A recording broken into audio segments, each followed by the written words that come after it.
Hello, welcome aboard.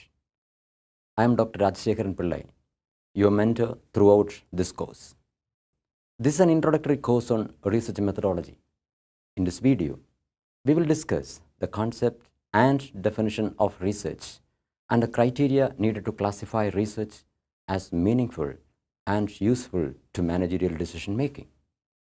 As a process of knowledge creation or expansion or refinement, research has an indispensable area in academic domain.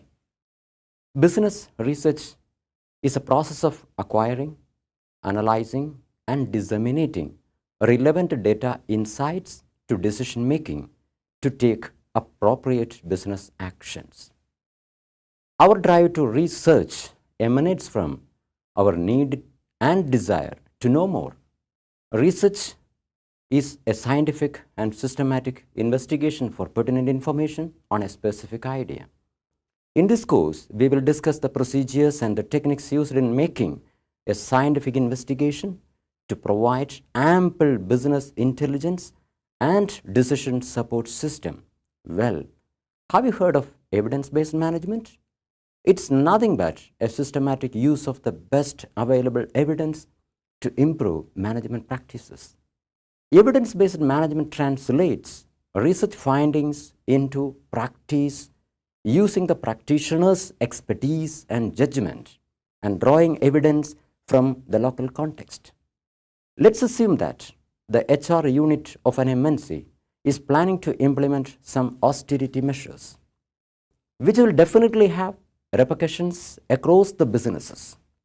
It's advisable to have a thorough study in the organization about the probable responses in the post-policy scenario and how to handle such avoidable outcomes.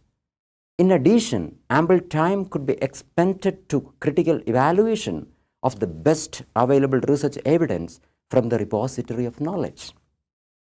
Having understood the vital role of research in business and management, what do you think? Whether managers are to be research freaks? Absolutely not. The research must be relevant to the situation, I mean the decision dilemma, to which it is warranted. For that matter, how to diagnose a scientific and systematic study. For a research to be reliable, it must possess certain attributes. First of all, the research must start with a clearly stated purpose. The decision problem must be identified clearly and be translated into research problem, delineating the points to be investigated. The research must also possess a coherent design of study, detailing the plan of investigating the problem of relevance. The tools and techniques used in the study must be well defined, supported by logical justification for the same.